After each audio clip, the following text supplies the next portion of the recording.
Hello Mersey Beet lovers, and today we're going to show you how to make crabapple jelly.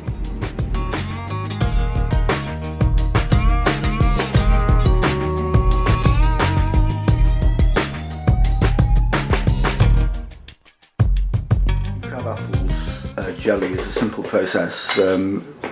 Basically there are many recipes online, but the one we favour is we've been doing it for a few years. It involves picking around about 4 pounds of crab apples. They're not commercially available, so you'll have to have a tree that you grow the crab apples on, obviously, and an appropriate variety of crab apples suitable for making jelly. For this recipe we need a bag of sugar, half a lemon, a pot deep enough to boil the jelly in, and what we've got here is an old winemaking kit, and so something like a container like that. First process you need to do is wash and clean the crab apples, put them in the pot with enough water just to cover them, boil the crab apples until the pulp is gone really soft, and then pour them into a muslin bag or some kind of straining thing, which we did last night.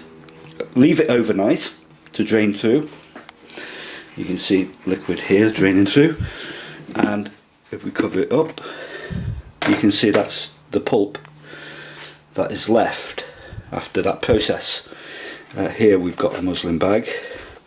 It's important also that you don't squeeze the pulp, because that will make the jelly cloudy.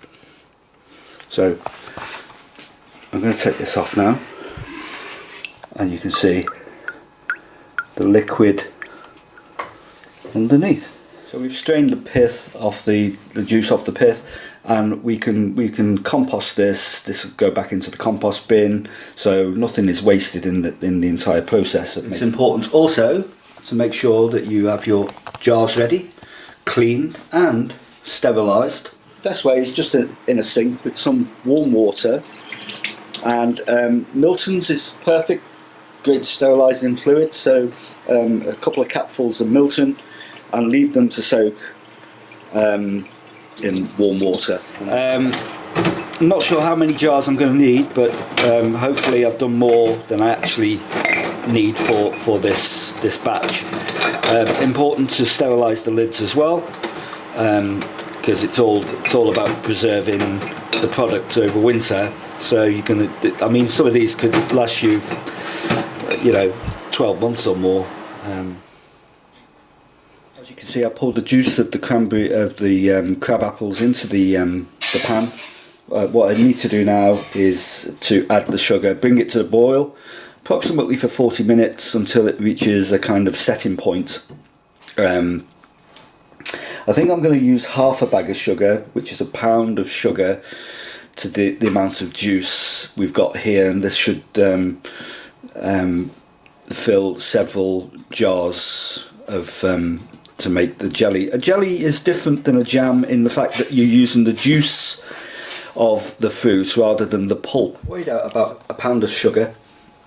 There's no precise art about this, so if I find it a bit soury, I can always add a bit more sugar during the cooking process.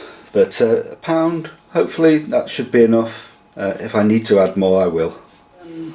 It's just coming to the boil now, and I've tasted the juice. It's a bit tarty, but it's nice. I've added 1 pound of sugar, and the general rule of thumb is for every 4 pounds of fruit you use about 1 pound of sugar for crab apples. And it needs a slightly tarty undertaste to it, which is quite nice. It's quite sharp, but it's an interesting flavour.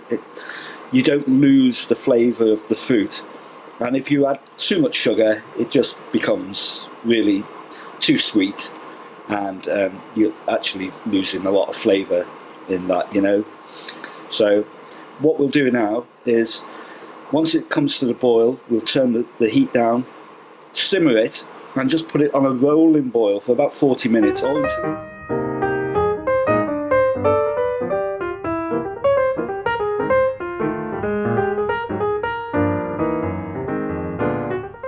Okay, I think we're at setting point now, and how you can tell is when you roll it, you can see it wrinkling up. So what I'll do is I'll turn off the heat and dry off the jars, and we'll decant this into jars of storage and let it cool. Turn off the heat now.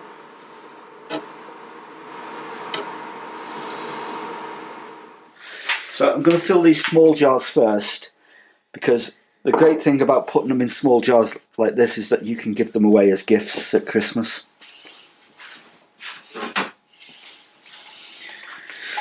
And considering it's the 15th of October now, well, Christmas will still soon be upon us, won't it? In a month or so. The dreaded time of Christmas. Best not to celebrate, in my opinion.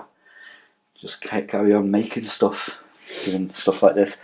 So, warmed jars, very important that they're warmed, because if they're not warmed, they're going to crack the glass, because this is very hot liquid. This is almost boiling point. So we just pour them in gently. And you can see, beautiful colour of crab apples, absolutely bursting with vitamin C. You can see it's starting to set now. See that? See that go in there? So that was the top of the jam. It's starting to set. So as soon as you leave it to cool, it will set to a jam-like consistency, although it's very liquidy at the moment.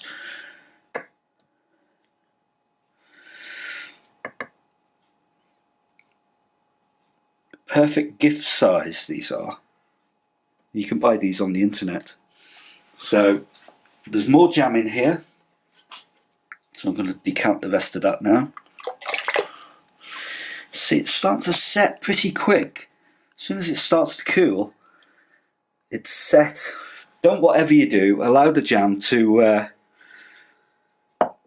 set in the pan, because if you do, you're in trouble. And this is why we've got more jars than we actually need, because we're not quite sure how many they'll fill. They'll go in there. There you go. Now we've got a little left over, so I can go around and top each one of these up.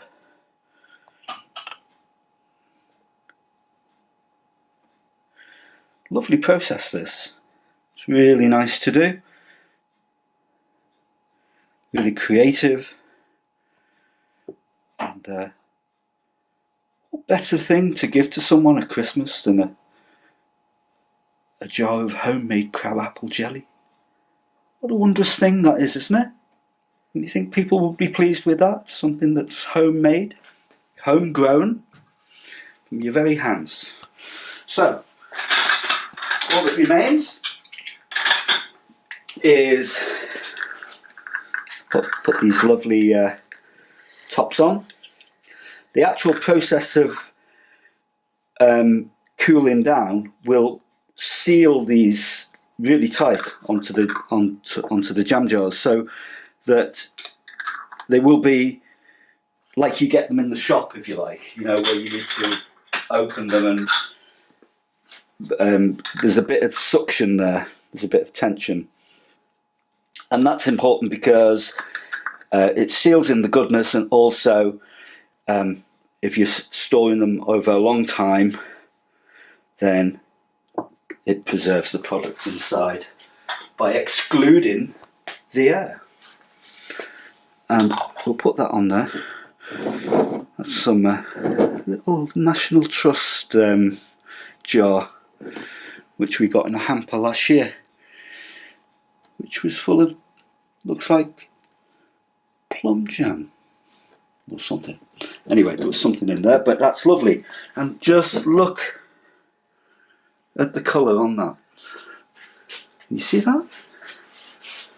Look at that, absolutely clear, gorgeous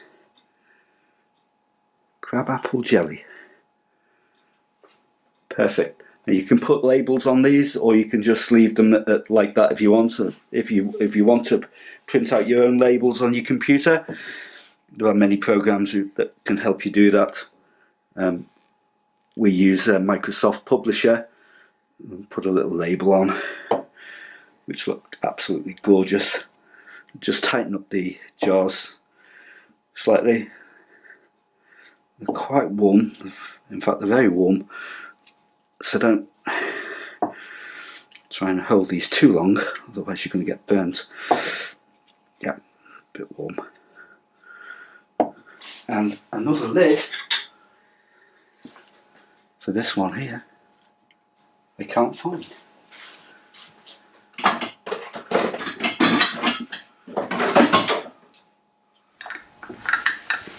I found the last lid. And there we have it. Crabapple jelly.